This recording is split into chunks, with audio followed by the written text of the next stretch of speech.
o nosso papel aqui, árduo como possa ser, e muito acima de sentimentos pessoais, é o de assegurar a razão pública, de assegurar a razão da Constituição por sobre as paixões políticas.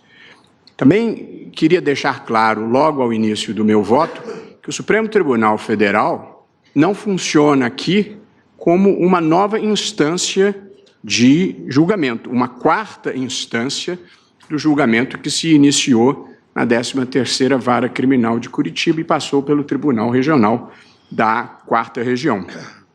Não é o mérito da decisão que está sendo discutido. Portanto, o Supremo Tribunal Federal não está julgando se há provas adequadas, se o julgamento de condenação foi certo ou errado. Não é essa a matéria que está em discussão. Isso deve ser discutido em outro tipo de procedimento.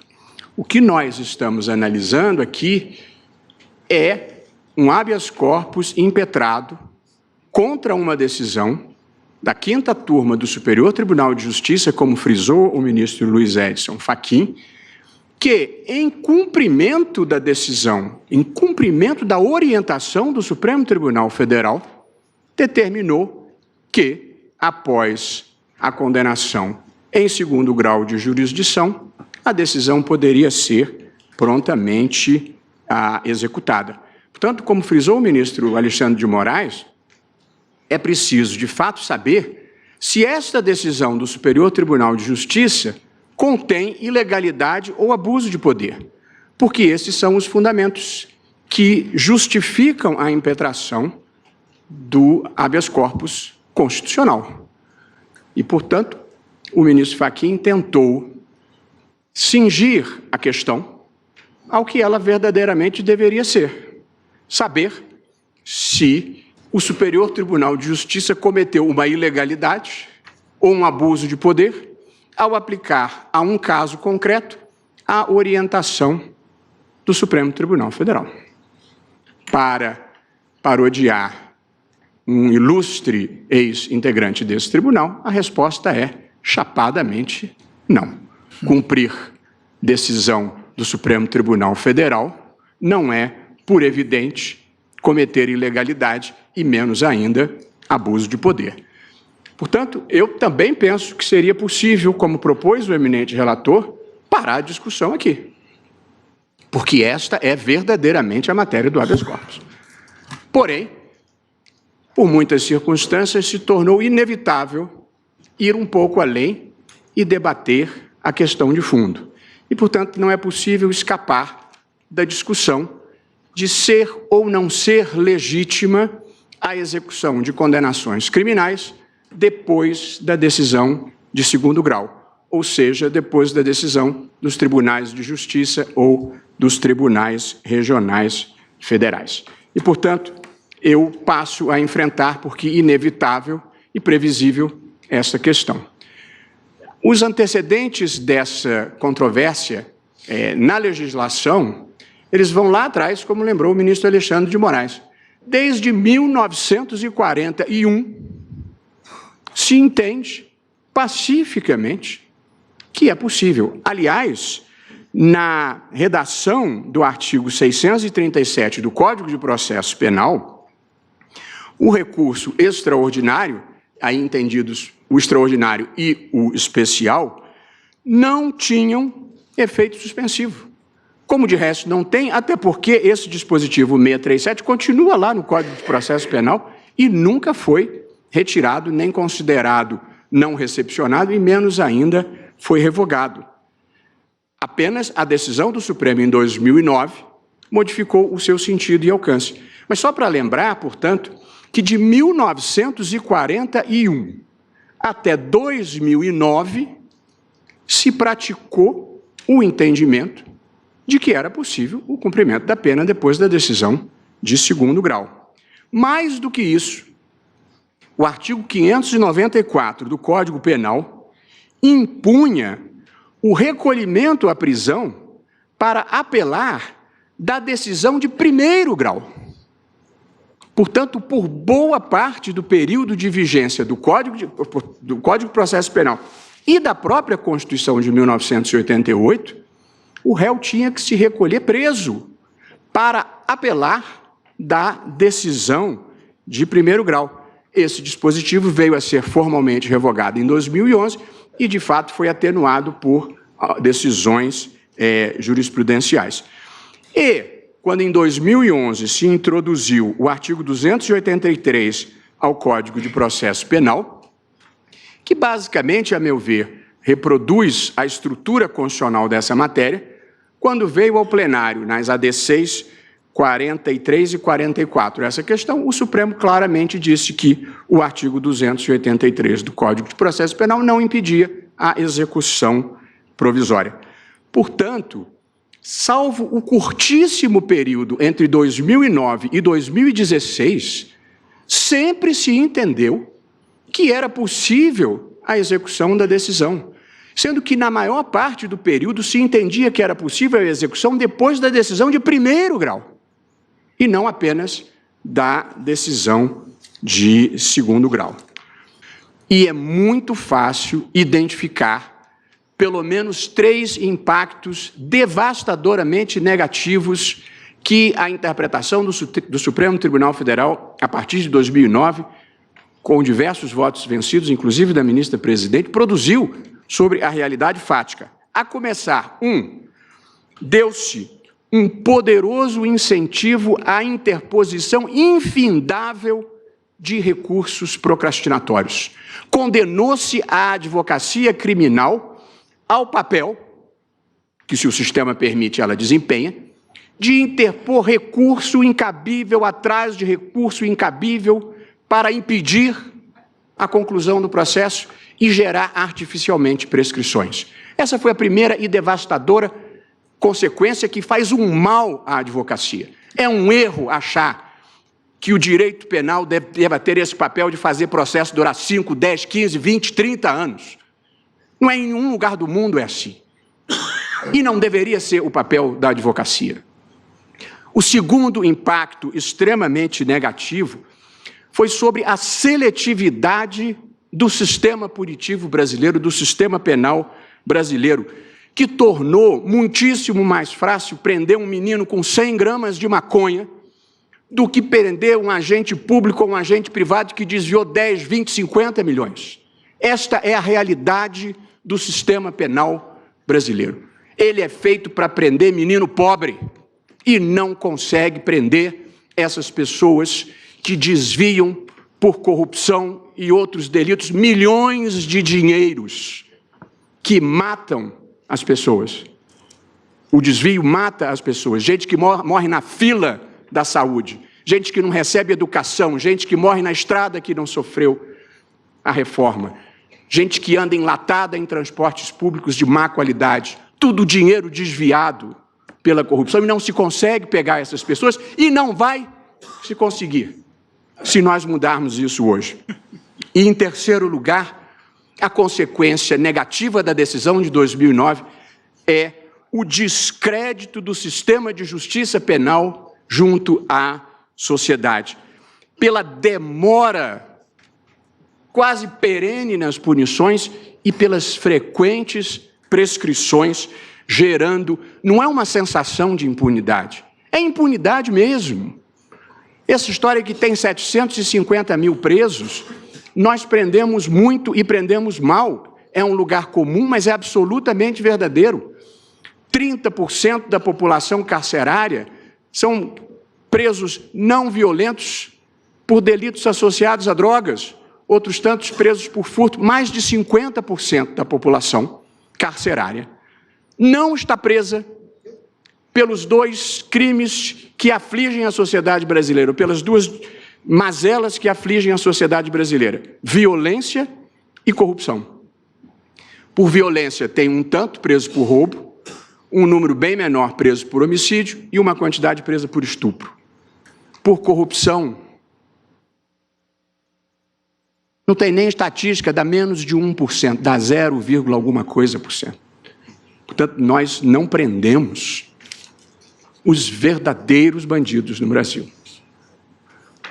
Portanto, 3 consequências devastadoras da decisão de 2009. Incentivo à recorribilidade procrastinatória, aumento da seletividade do sistema e descrédito junto à população, que, eu repito, não é sensação de impunidade, é impunidade de verdade que a gente vê a olhos vistos trafegando na rua. E por essa razão, por esse conjunto de razões, é que este Tribunal Pleno mudou esse entendimento de efeitos devastadoramente negativos sobre a sociedade brasileira. Pois bem, de 2016 para cá, não aconteceu nenhuma mudança relevante na realidade fática, nem na compreensão do direito, e como o ministro Alexandre de Moraes acaba de afirmar, e havia sido objeto de um artigo doutrinário do professor Ivar Hartmann, da Fundação Getúlio Vargas, a decisão não produziu impacto mínimo sobre o sistema carcerário. Não houve aumento do índice de encarceramento por causa da nossa decisão? Absolutamente nenhum. E, portanto, por que razão nós mudaríamos isso agora? Se não houve mudança na realidade fática, se não houve mudança na compreensão do direito, se não houve impacto negativo sobre a vida real, mudar para quê? Pior, mudar para quem? Os exemplos das disfunções do sistema, eles são tantos, que eu gostaria de lembrar alguns deles, sem citar o nome das partes. Houve o caso célebre do jornalista, que matou a namorada com um tiro pelas costas por motivo fútil. Foi julgado e condenado pelo tribunal do júri e continuava livre 10 anos depois do julgamento. O pai da moça, o pai da vítima, devastado pela dor, deu a seguinte entrevista: um dia eu liguei para a casa dele, do assassino, e disse: você vai morrer igual a um frango.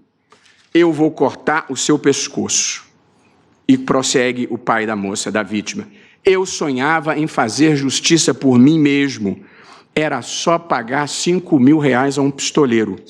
Quem tirou essa ideia da minha cabeça foram os advogados. Fecho aspas. Um sistema penal que não funciona com o mínimo de efetividade desperta os instintos de se realizar justiça com as próprias mãos. Nós regrediremos ao tempo da vingança privada. Outro caso, o do senador, ex-senador da República, condenado pelo desvio de 169 milhões. 169 milhões. Basta pensar o que dá para fazer de bom na vida com essa quantidade de dinheiro. Depois os fatos ocorridos em 92, depois da interposição de 34 recursos, a decisão finalmente foi cumprida em 2016, quando ele veio a ser preso. E durante todo este período, já condenado, circulou livremente em carros de luxos, em restaurantes e dando gorjetas fartas. Um sistema judicial que não funciona faz as pessoas acreditarem que o crime compensa. O caso do jogador de futebol. Em dezembro de 1995, um conhecido jogador de futebol, saindo da balada, embriagado, dirigindo o seu carro importado, provocou um acidente e a morte de 3 pessoas. Foi condenado em outubro de 99 a uma pena de 4 anos e meio de prisão. Homicídio culposo, pena relativamente modesta pela morte de 3 pessoas. Seus advogados entraram com nada menos do que 21 recursos apenas no Superior Tribunal de Justiça e outros tantos no Supremo. Em 2011, o ministro Joaquim Barbosa declarou a prescrição da pena. O caso até voltou para mim, eu não concordei e a questão aguarda pauta para plenário. Mas as famílias das 3 vítimas podem assistir, sem grande dificuldade, pela televisão, o jogador fazendo os comentários nos jogos de futebol. Portanto, além da perda, tem que conviver com o sofrimento da mais absoluta impunidade. Há casos bizarros, como o do suplente de deputado federal que matou a titular do cargo para ocupar a sua vaga. Veja, contratou pistoleiros que mataram a deputada, seu marido e 2 outras vítimas, num episódio conhecido como Chacina da Gruta. O crime aconteceu em 98. O réu aguardou em liberdade pelo julgamento, que só ocorreu em 2012, 13 anos depois dos fatos. Ele foi condenado a 103 anos e 4 meses de reclusão. E aí se deu a prisão preventiva, finalmente. Ele recorreu da decisão e o recurso especial se encontra pendente de julgamento até hoje no Superior Tribunal de Justiça. De modo que, se tivesse que esperar o julgamento pelo Superior Tribunal de Justiça, um homicídio, coisa de facínora, ocorrido em 1998, em 2018 ainda estaria aguardando o julgamento do Superior Tribunal de Justiça.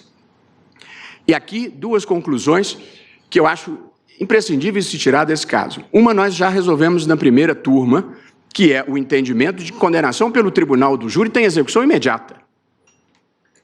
Porque o júri é soberano e o ministro Toffoli manifestou esse entendimento, eu decidi assim na primeira turma, o ministro Alexandre também já decidiu assim, e acho que esse é um entendimento que vem se consolidando por evidente. O sujeito não pode matar alguém, ser condenado pelo júri e continuar morando na mesma casa, na mesma comunidade da vítima.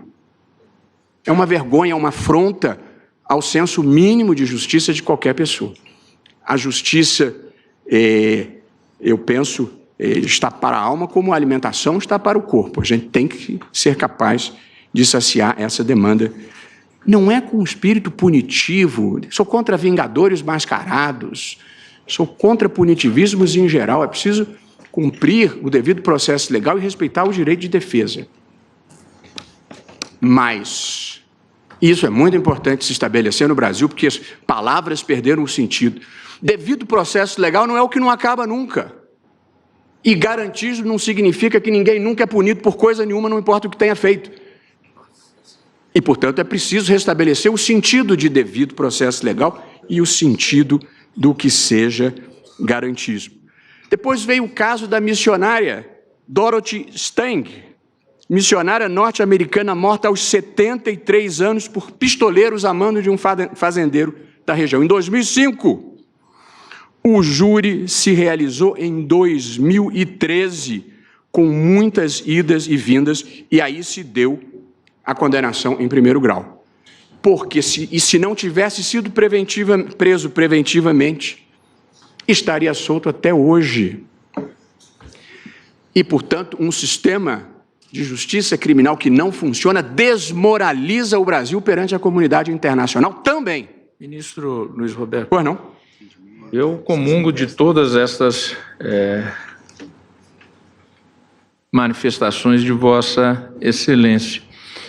E, como inclusive Vossa Excelência fez referência, entendo que quando há a decisão do júri, por mandamento constitucional de soberania do júri, é um escárnio mesmo o cidadão condenado sair livre. Porque a família da vítima geralmente, inclusive, está ali acompanhando o Estado fazer justiça em nome dela, para que não haja a realização de justiça pelas próprias mãos. Mas a questão do homicídio no Brasil vai muito além do Poder Judiciário. Porque, veja bem, em 2016, 60 mil casos de morte violenta no Brasil. Grande parte dessas mortes, mais de 30 mil, homicídios. Nem 8% é apurado. Nem 8%. Ou seja, isso é culpa do Poder Judiciário? O Poder Judiciário não faz investigação. Veja a questão da Marielle, já vai para 1 mês. os outros de 60 mil mortos por ano? O Brasil está entre os 10 países mais violentos do mundo. Se pegar os últimos 10 anos, isso chega a mais de 500 mil de homicídios. É mais do que guerra do Iraque, é mais do que guerra na Síria. Nós vivemos num país extremamente desigual, sim, como Vossa Excelência disse. E um país que não olha para os desvalidos, que não olha para as suas favelas, um país que não olha para os seus pobres. Onde? E que são as grandes vítimas desses homicídios. São as grandes vítimas. Cadê a descoberta destes homicídios? Senhora Procuradora-Geral da República, onde está a resposta de se descobrir milhares, dezenas de milhares de homicídios que não têm denúncia apresentada ao Poder Judiciário? Vossa Excelência, de uma maneira bastante franca e declarada, está apontando equívocos das nossas aplicações no âmbito do júri, no Poder Judiciário, mas não vão a júri nem 5% dos homicídios no Brasil, porque não há investigação e não há denúncia. E investigação e denúncia é responsabilidade de polícia e de Ministério Público e não de juiz.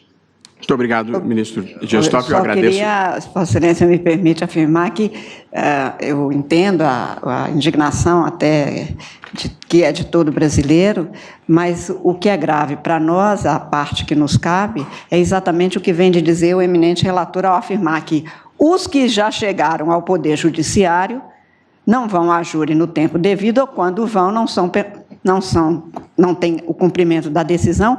Pior ainda, porque num dos exemplos citados pelo eminente ministro Barroso, era réu confesso.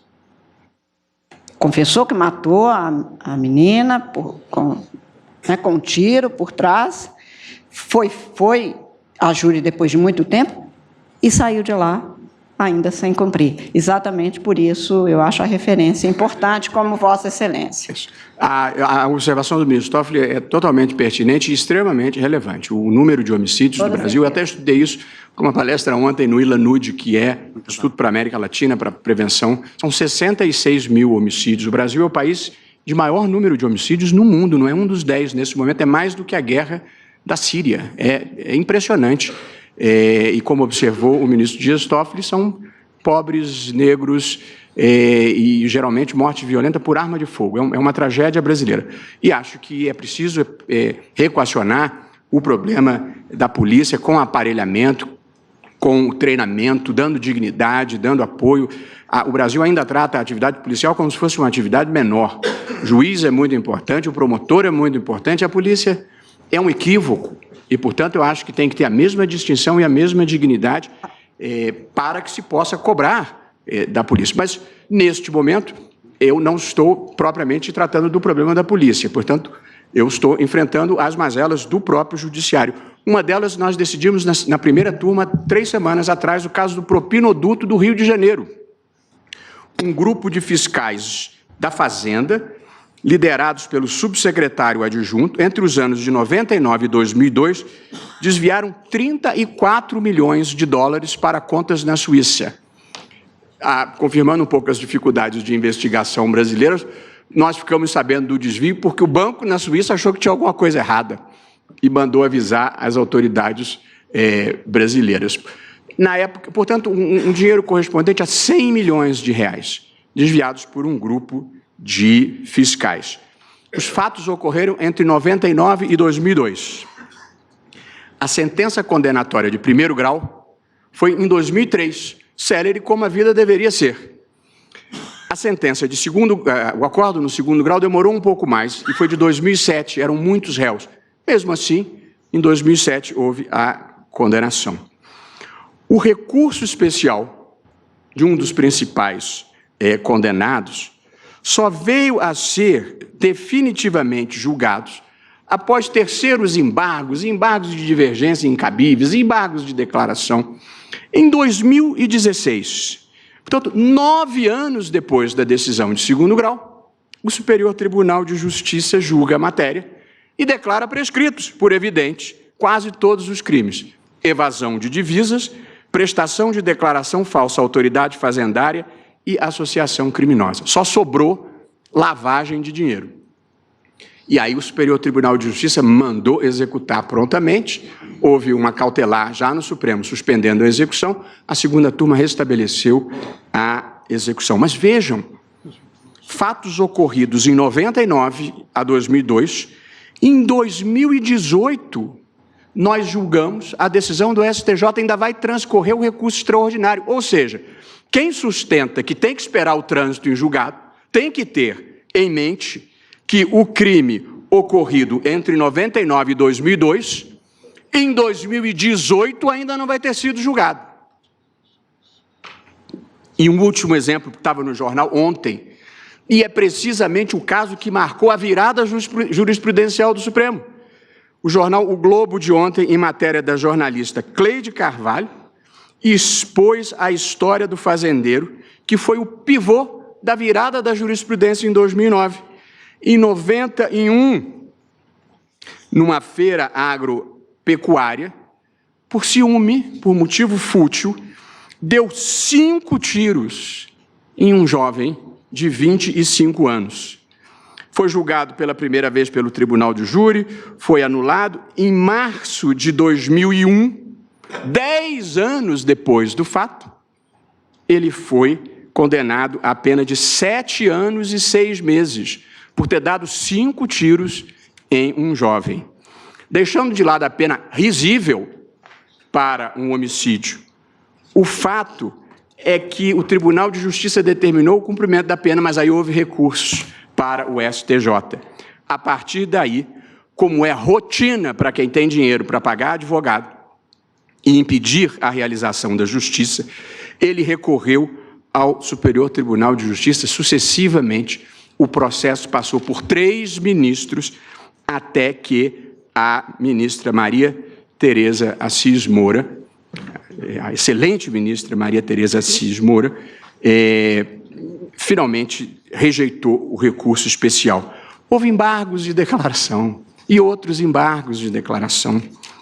E depois embargos de divergência. E se for um advogado, já vivi do outro lado, se você consegue impor embargos de divergência contra a turma e contra a sessão, você consegue que ele trafegue, é toda a vida. É triste, mas é verdade. O que aconteceu? Em outubro de 2012, deu-se a extinção da punibilidade pela prescrição. No STJ, se esperasse pelo Supremo, mais uns 5 ou 6 anos de barbada. Portanto, presidente, eu respeito todos os pontos de vista, porque acho que todas as pessoas merecem respeito e consideração. Agora, esse não é o país que eu gostaria de deixar para os meus filhos. Um paraíso de homicidas, estupradores e corruptos.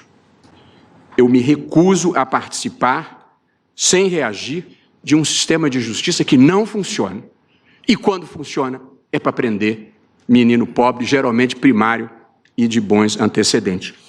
Sob este novo regime que nós implantamos em 2016, só na Operação Lava Jato, foram 77 decisões já confirmadas em segundo grau, ou confirmadas ou revistas sem absolvição, porque muitas vezes elevam as penas. 77 condenações por corrupção e por lavagem em uma única vara.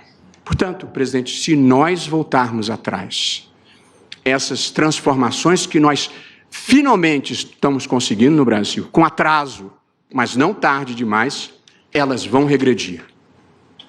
E o crime vai voltar a compensar, porque sem o risco da prisão em segundo grau, acabaram-se os incentivos para a colaboração premiada, que foi decisiva para o desbaratamento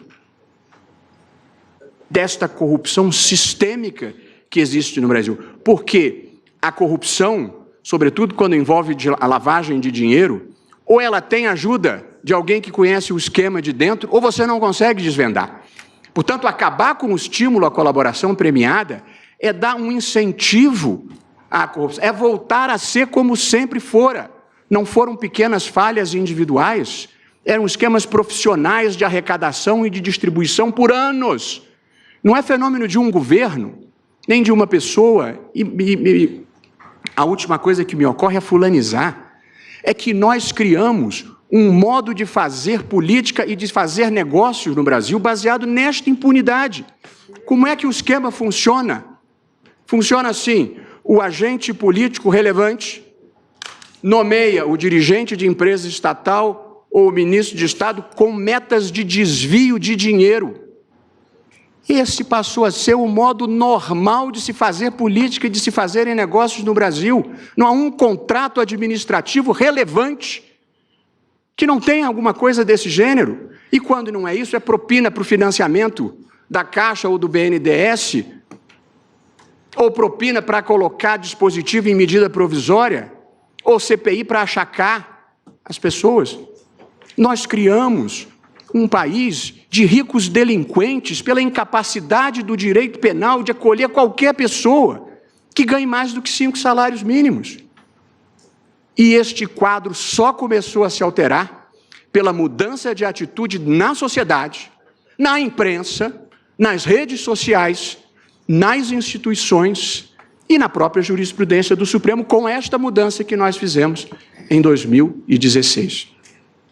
Vamos voltar a ser muito parecidos com o que éramos antes.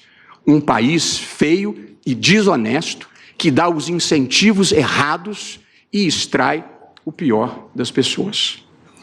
As teses jurídicas para a manutenção do entendimento, que me parece insuperável, do Supremo Tribunal Federal, a meu ver, são as seguintes. A primeira, portanto, eu no meu capítulo estava justificando a mutação constitucional, por que era imperativo mudar. E agora, os fundamentos jurídicos dessa mudança.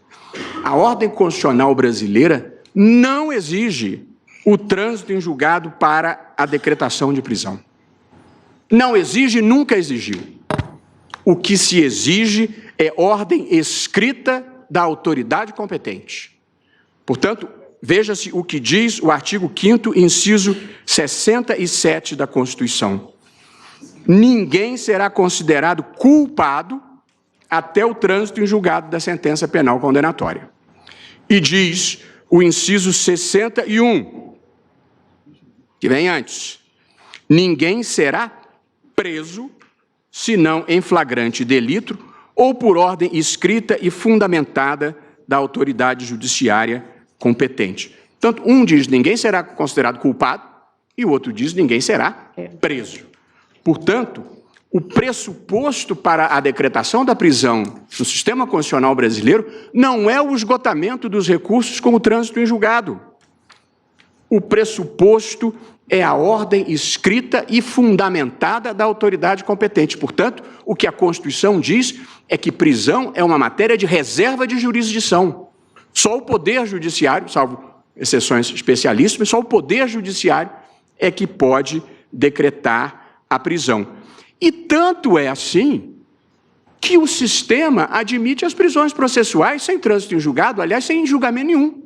Você pode prender antes do julgamento de primeiro grau. Você tem prisão cautelar e você tem prisão preventiva. E tem prisão para fins de extradição, prisão para fins de deportação, prisão para fim de extradição. Nenhuma delas exige trânsito em julgado, nenhuma delas exige sequer decisão condenatória de primeiro grau. Aliás, porque o sistema é ruim, como eu estou descrevendo, é que se verifica essa distorção apontada pelo ministro Alexandre de Moraes, de que 41% dos presos são presos provisórios. Porque o sistema é muito ruim, os processos não chegam ao fim e, portanto, os juízes acabam optando pela prisão provisória como única forma de realizar alguma medida de justiça, o que é uma distorção. Porém, é o que acontece. Aliás, e o ministro Alexandre de Moraes observou isso, já tem observado de outras vezes, não usem os pobres. Os pobres são presos antes da decisão de primeiro grau. Os pobres são presos em flagrante e lá permanecem até a condenação final. Não é de pobres que nós estamos falando aqui. Porque se fosse de pobres, a mudança da jurisprudência teria aumentado o índice de encarceramento. Tem gente que muda de calçada quando vê um pobre, mas depois diz, olha, os pobres. Não são os pobres que estão em questão aqui. Não é disso que se trata. Os pobres são presos em flagrante, com 100 gramas de maconha, algumas pedras de crack, e ficam lá mofando, sem ninguém para se preocupar muito com eles.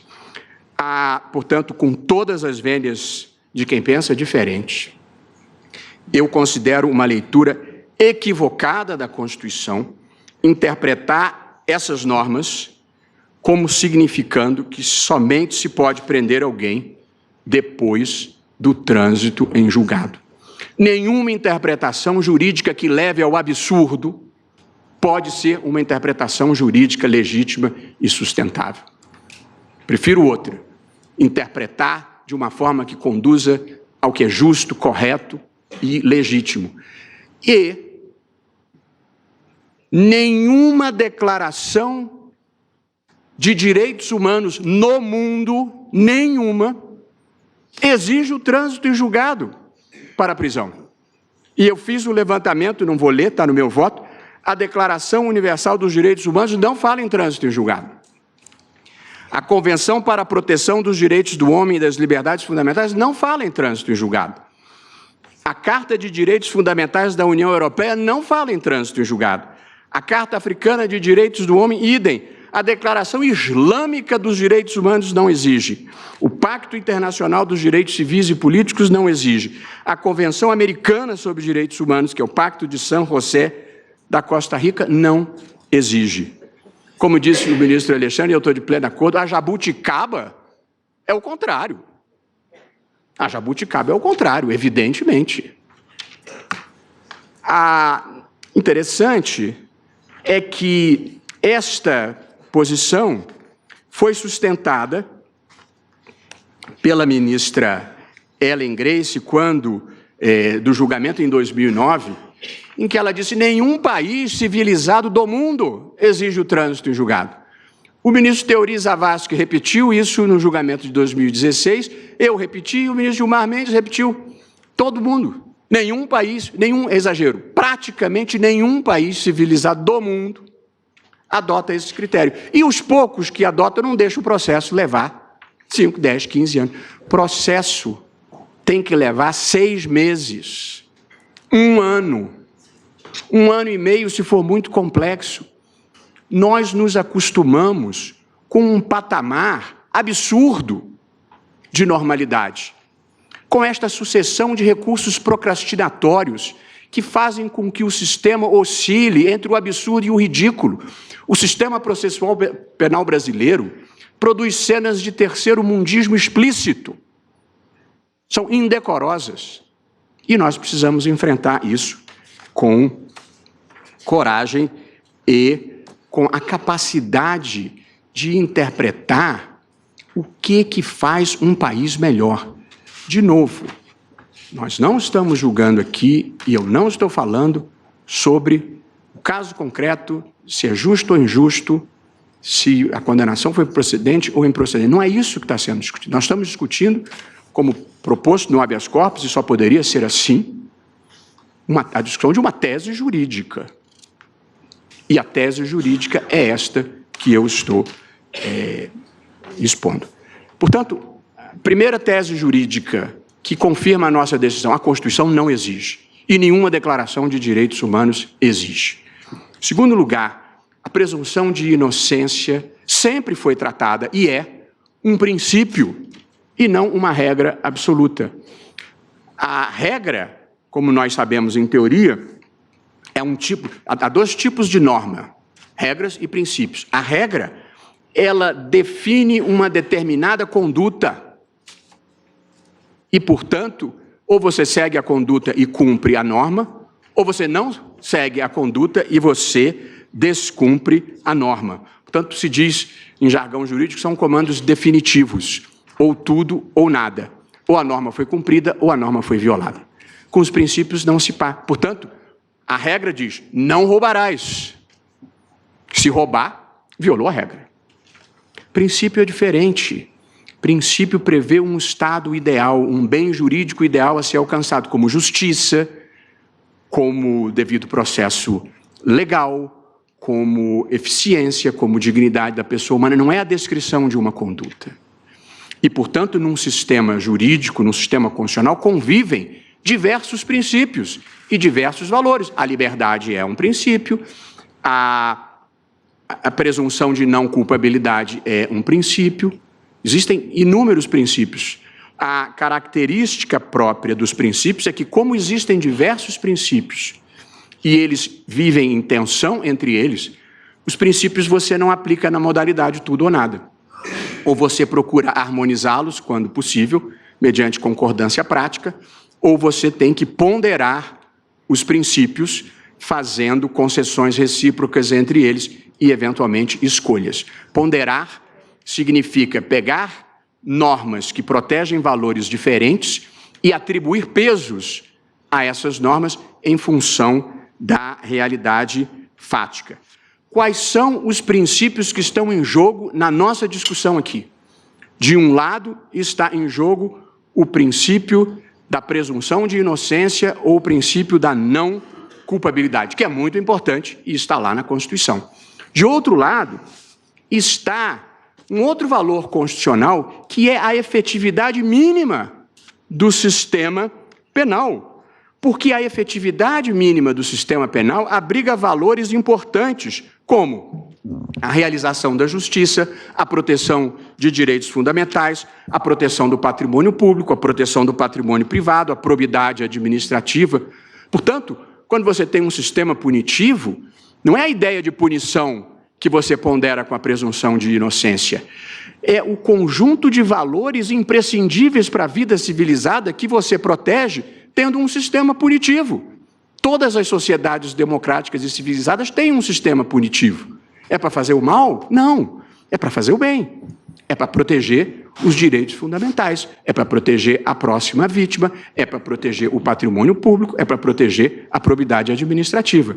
Portanto, no momento em que você cria um clima de absoluta impunidade, o que você está sacrificando é a vida, a integridade física das pessoas, o patrimônio público, a probidade administrativa. Portanto, não é punitivismo versus presunção de inocência.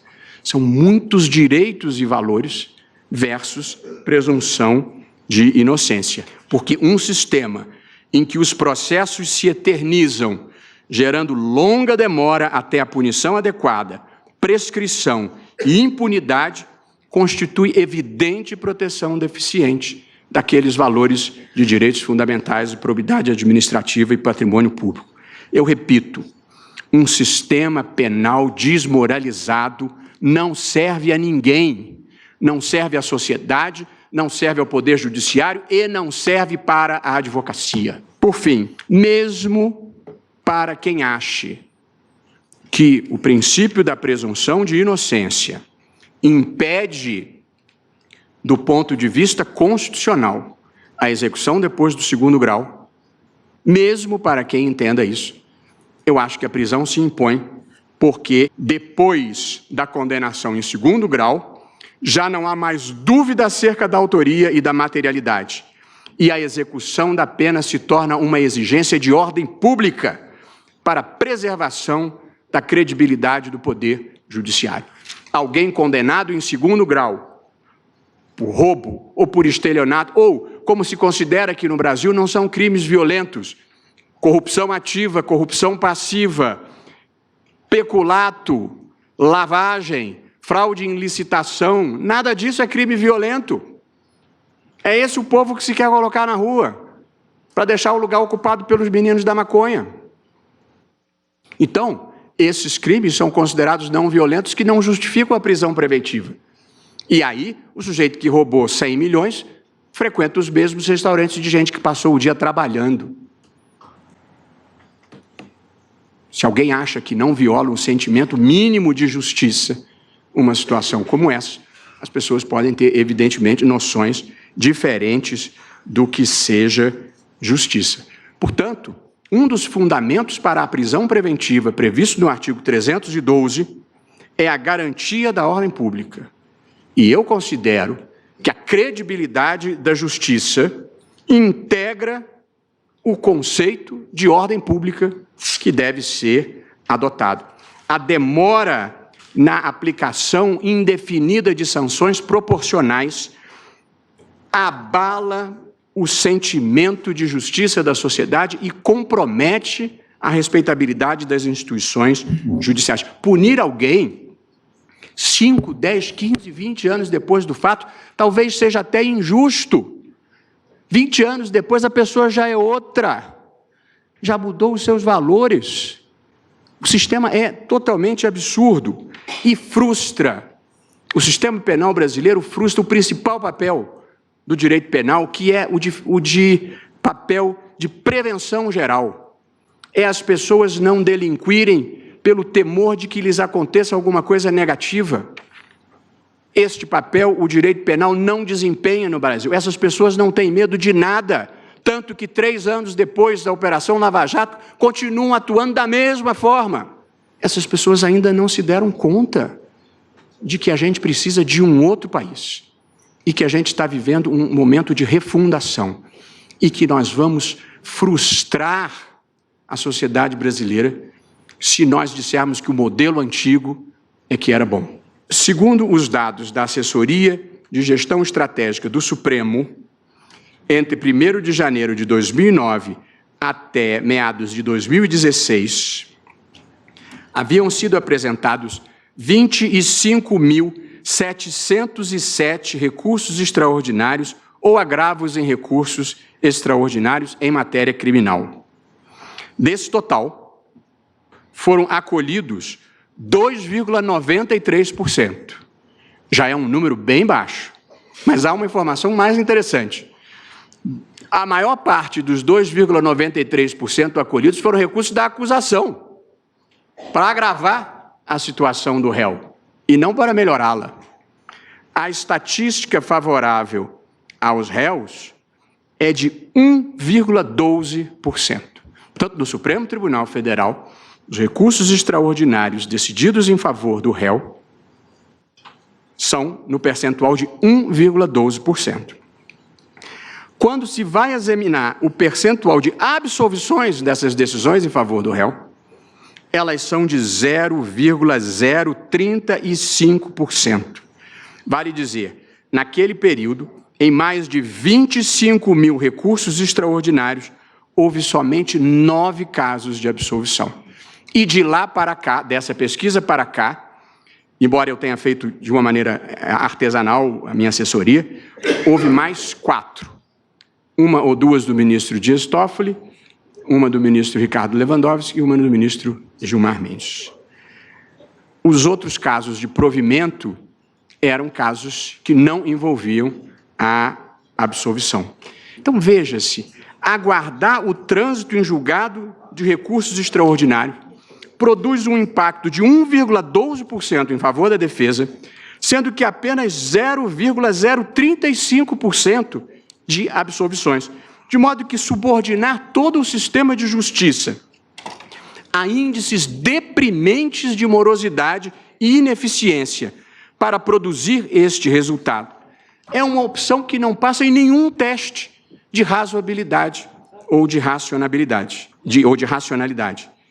Eu bem entendo, e há colegas eminentes e muito queridos que pensam assim, há quem entenda que bastaria um único caso de reforma para justificar a exigência do trânsito em julgado.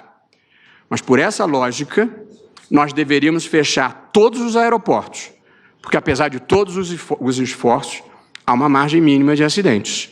O mesmo vale para a indústria automobilística, para a construção civil e quase todas as atividades produtivas. Viver envolve riscos e tornar a vida infinitamente pior não é capaz de eliminá-los. Portanto, esses são os índices no Supremo Tribunal Federal. Segundo pesquisa desenvolvida pela Coordenadoria de Gestão de Informação do Superior Tribunal de Justiça, sob a coordenação do digníssimo ministro Rogério Schietti, os números em relação aos recursos especiais do Superior Tribunal de Justiça também infirmam a necessidade da mudança da jurisprudência. A pesquisa realizada pelo ministro Schietti, a meu pedido e com a equipe técnica do STJ, pesquisou entre 1º de setembro de 2015 e 31/8 de 2017, portanto, 2 anos, todas as decisões das 2 turmas criminais do tribunal. Pesquisaram 68.944 decisões proferidas em recurso especial ou em agravo em recurso especial. Pois bem, o percentual de absolvição em todos esses processos foi de 0,62%. 0,62%. Em 1,02% dos casos, houve substituição da pena restritiva de liberdade pela restritiva de direitos. Portanto, eu acho legítimo somar uma com a outra. Portanto, 1,02 mais 0,62.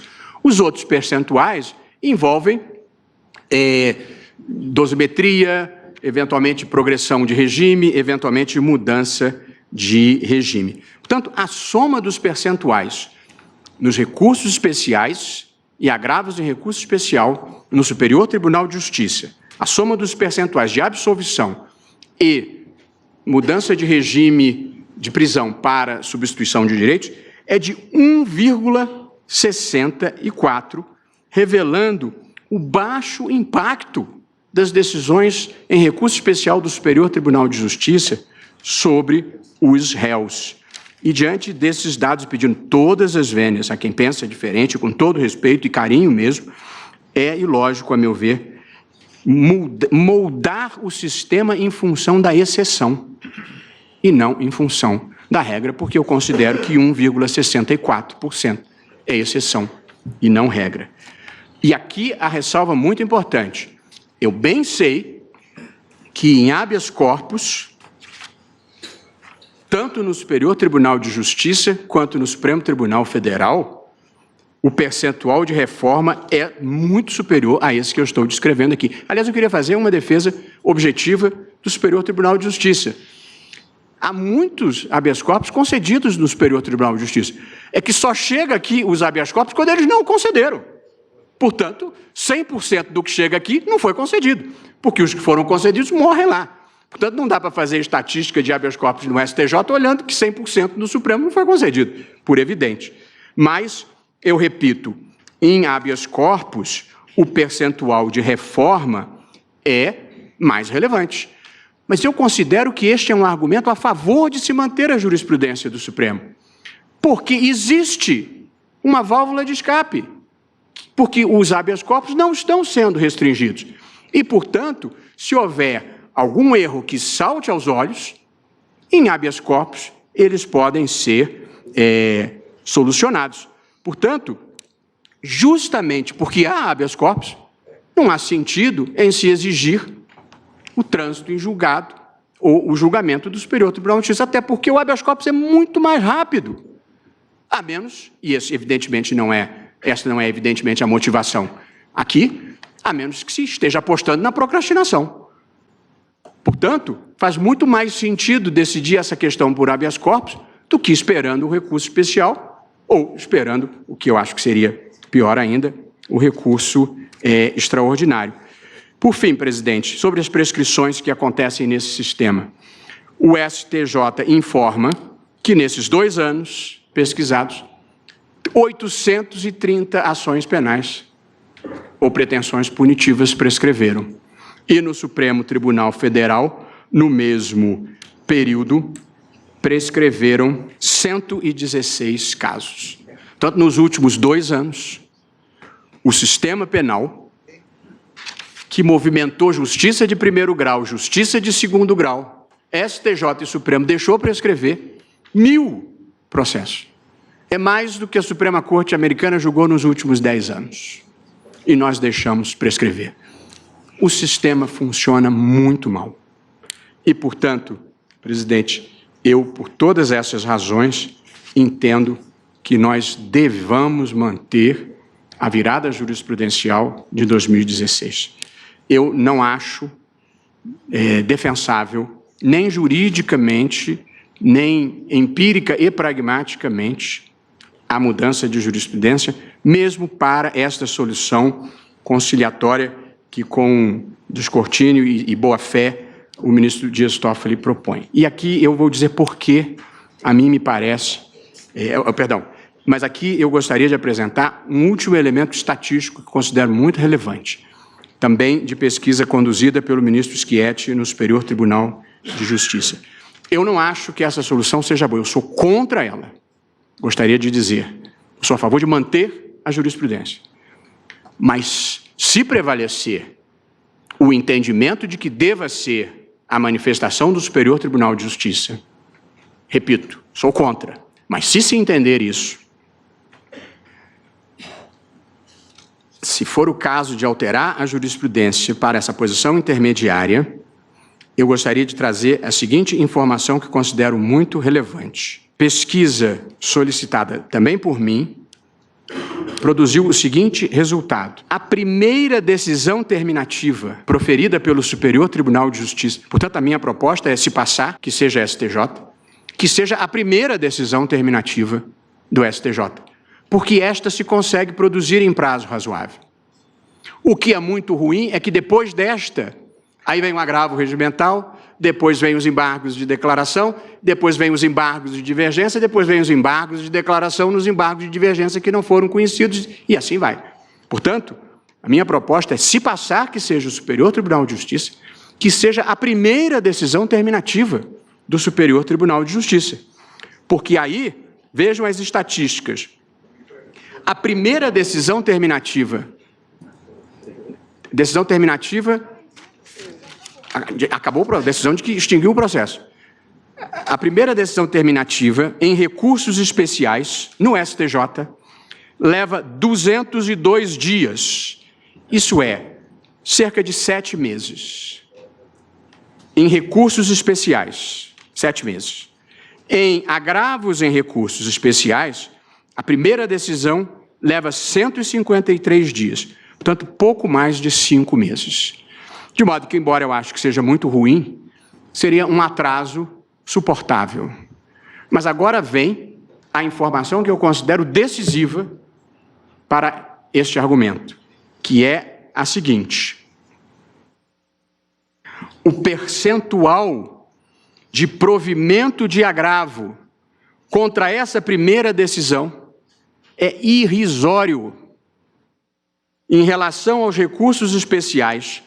Em 30.082 decisões, a porcentagem de reforma foi 0,31% em recursos especiais e em agravos, em 52.327 decisões, a porcentagem de reforma foi de 0,21%. Ou seja, a primeira decisão terminativa do STJ prevalece em mais de 99% dos casos, em bem mais, 99,5% dos casos. Portanto, esta fórmula de prevalecer, se prevalecer aqui em plenário a tese sugerida pelo ministro Dias Toffoli, de que seja o Superior Tribunal de Justiça, com a qual eu não estou de acordo, eu acho, no entanto, que se a intenção não é procrastinatória, e evidentemente não é, e se nós podemos demonstrar empiricamente que 99,5% dos recursos contra a primeira decisão do STJ são mantidos, tem que ser a primeira decisão do STJ. Ou então, nós estaremos moldando todo o sistema em função de 0,31% dos casos, o que não há lógica nem racionalidade que possa sustentar. Portanto, presidente, por essas razões jurídicas, por essas razões empíricas e por essas razões pragmáticas, e porque o país precisa de uma interpretação constitucional que ajude a superar este passado de impunidade e de incentivos errados para o mal, eu voto pela manutenção da jurisprudência. E eu repito, nós estamos discutindo isso em habeas corpus e, portanto, eu estou discutindo a tese jurídica. O meu voto discute a tese jurídica. Eu não li a decisão de primeiro grau, nesse caso concreto, eu não li a decisão de segundo grau, eu só li a decisão do Superior Tribunal de Justiça apontada como ato coator. Portanto, nada do que eu disse confirma ou infirma a decisão de mérito. Eu apenas acho, no entanto, que se a jurisprudência do Supremo Tribunal Federal é de que a pena pode ser cumprida depois da decisão de segundo grau, esta é uma decisão que republicanamente deve valer para todos. Assim é numa república, assim é no reto caminho. Não se desvia nem de um, nem de outro, nem de um terceiro. É como voto. Vossa Excelência denega a ordem, portanto.